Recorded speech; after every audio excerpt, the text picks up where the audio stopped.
sort of want to sit in a bit of respectful silence. With man breaking.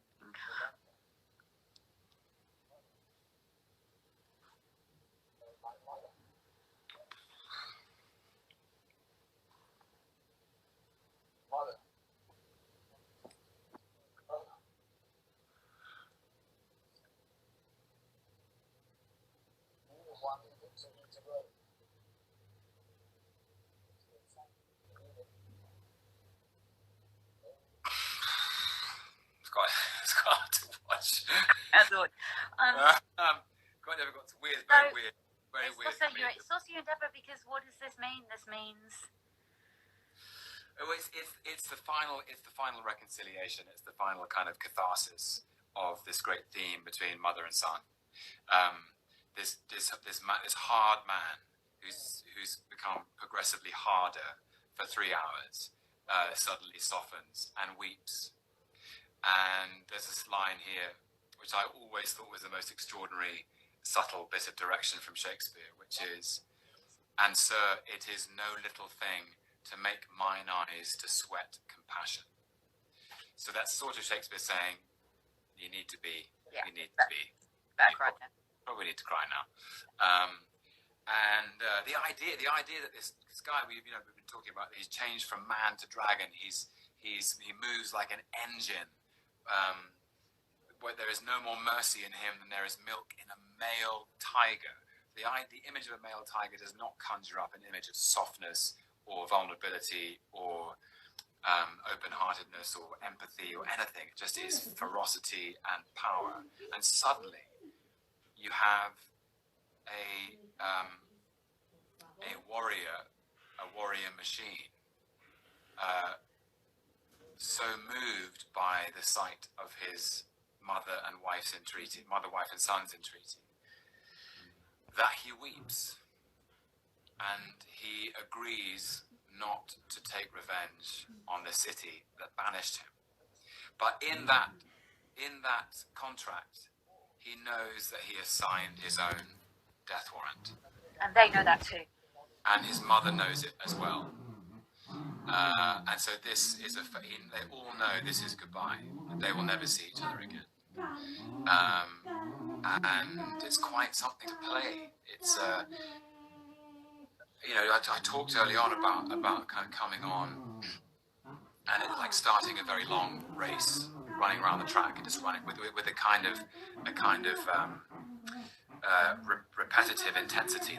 With every revolution of the track, the play gets more and more and more intense, and the tension builds and builds and finally breaks here. And then Shakespeare drives it home with a closing scene. But you've had this warrior described in blood, described in scars, described in kind of, Cominius says he struck Coriolis like a planet. Aufidius is going to accuse him of being a boy of tears, and is going to reduce his whole life to being a boy of tears. And I think that something only Shakespeare could write it, which is the human capitulation to feel something honest and real and vulnerable. Yeah. Is the reason he is executed. Yeah. So it's almost like at the moment of his growth, which is to learn how to be vulnerable, to weep, to open his heart, is the moment he makes himself. He's like the idea of a character being executed for his vulnerability. It's pure tragedy. It's reversal, recognition, catharsis, or whatever the structure of tragedy is supposed to be. Although I don't think it's an argument. It's not a warning against vulnerability, is it? No, it's actually I think a championing of vulnerability. It's what makes it so sad. Yeah. And what's coming up? If he had softened earlier, he may not have suffered the same fate. Yeah. But he was so proud for so long that to withdraw now is to seal his death warrant. And what's extraordinary? Also, I mean, sorry. No. You know, talking before about women directors, and because I am not a man, I think one of the ways in which I was able to look at this play is about the demands that some societies make on men. You know, and how much they require of them when they ask them, and of course the world has changed now, we ask this of women as well, but when they ask them to fight and to be hard and to be cruel, and to be invulnerable and to suppress their feelings for the sense of something that they're meant to be, that is unattainable without the potential of the horrible sacrifice and genocide, actually, that Coriolanus calls on when he goes over to Ophidius. Wow, this is heavy. Sorry, people. So this is awful death. Let's talk about this practically so people aren't worried about you. When I was looking through my photos in my iPhone of this period, I saw one where we did this test of what's about to happen to you, where you are suspended upside down. And it has our producer, Kate Pakenham, and general manager, Joe, with their faces doing this as they look at the test in the stalls of the Donmar. I mean, it was a funny one. We were all worried about it, weren't we? We were all worried about how long can you suspend a human being upside down by his ankles? And we're about to find out. It was such a weird sensation every night. It was almost like, inside myself, of course, I was aware of the power of the scene and everything, but inside myself, it was almost a relief. It was almost a relief for it the story is over. You didn't have to do another big emotional beat. That whatever was required from me internally to give this amazing story shape and meaning, it's over. The rest is silence or whatever it is. And just hanging upside down, minding my own business is wasn't too bad. It was okay. I mean, it's my video's buffering again, so I don't know where we are, but it's I'm hanging upside down now. As well. So this body, to go back to the idea of the wounds and the shower, and there's this body that this city is obsessed with, that Ophidius is obsessed with, and in the end is treated like this piece of meat by being suspended upside down. And you sort of really, this is grim, okay, but you really felt the warehouse at that moment as well, I think, in a sort of powerful, awful way. Yeah. Oh yeah, no, mine's come back live and you are twizzling. I think I'm practicing the twizzle or not, so you weren't too spinny. Technical term. Yeah. Well, there's like that, so to speak, that would be funny, wouldn't it? So. No, yeah, you wouldn't want to be like, it wouldn't want to be too much. Yeah. No. It would be silly. Yeah. Yes. And amazing kind of synergy of cast and company. Because I actually was wearing a very complicated harness underneath my costume, so that when Dwayne comes over he clips me in, and actually the weight I'm being pulled up by my hips, not by my ankles. Yeah. I think if I had been pulled up by my ankles, I may have damaged them significantly, and having everybody, Dave in the. I'm just going to say, it's ended, so there's lots of applause going on. I'm following the YouTube comments, and I'm following your comments, and people are applauding. And I'm just going to take my own applause for all of the actors. There we go. We'll get a curtain call. My applause to you.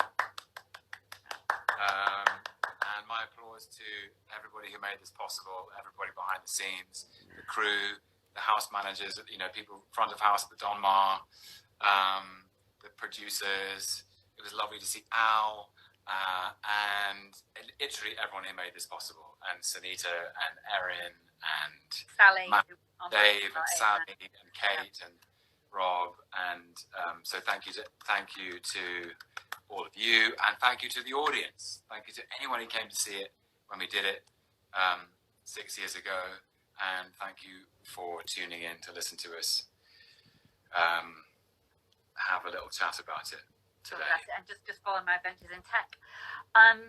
So just a little grace note for this. If you've enjoyed this curtain call, please bear in mind that some of the relief you can see on the actors' faces is because they've just done a live broadcast into cinemas, not just a play.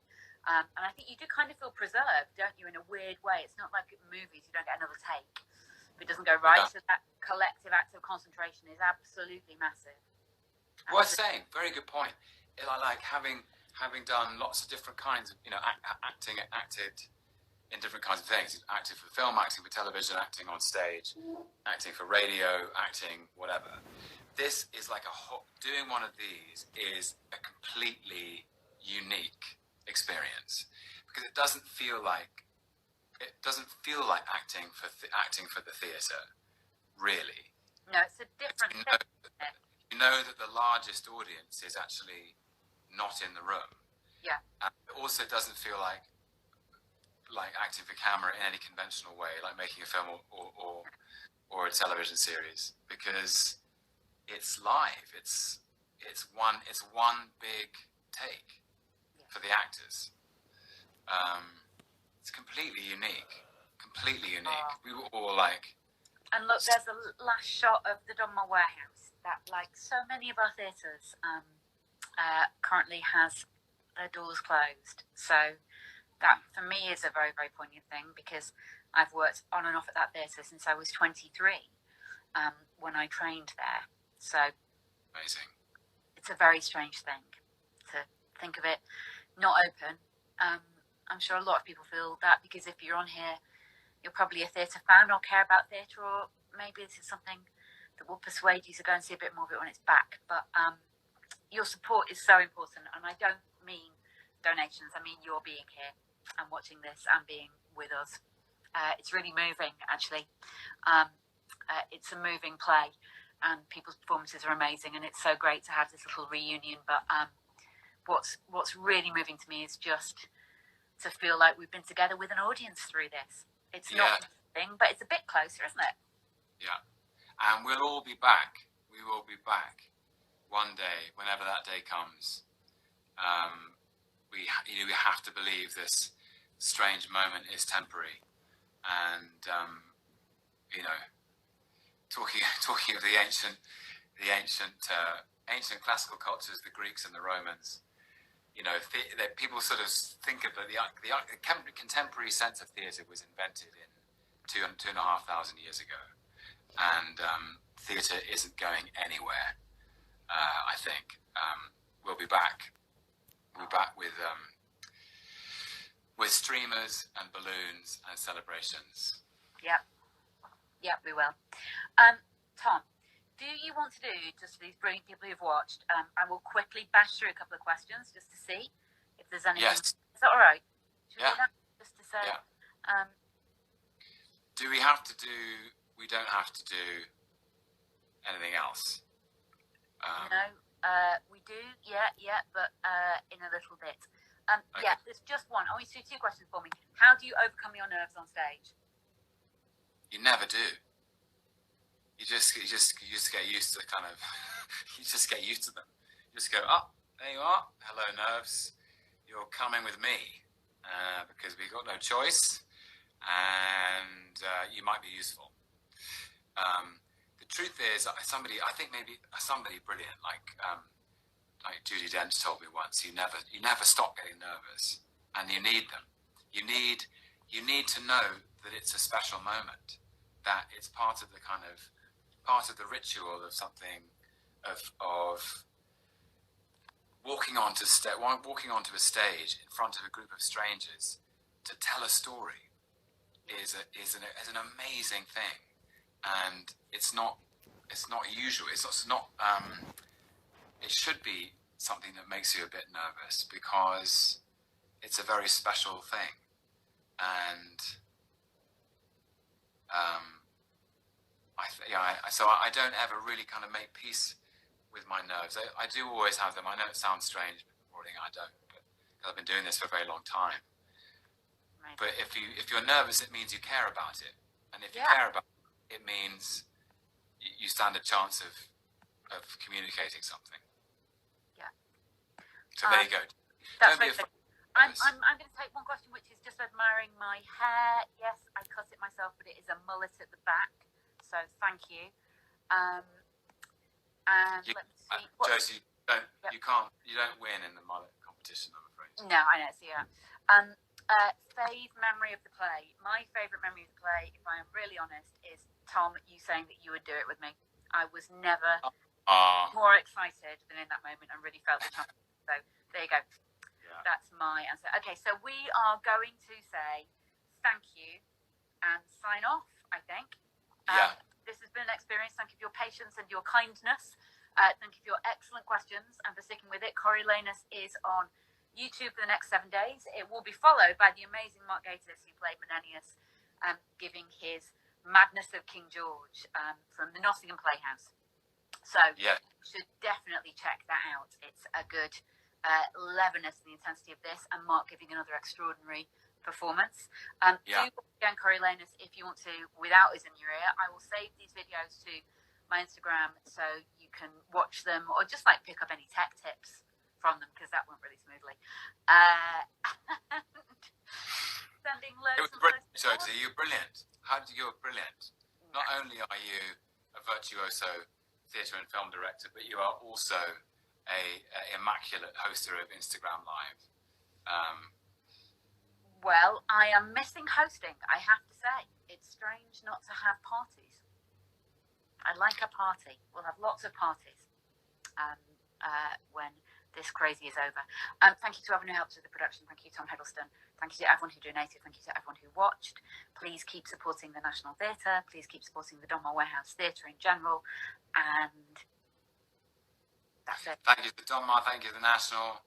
Thank you, Coriolanus Company. Thank you to the audience, always. We couldn't do what we do without you. So thank you for that. From the bottom of all of our hearts. You are what make the theatre what it is. Namaste. All right.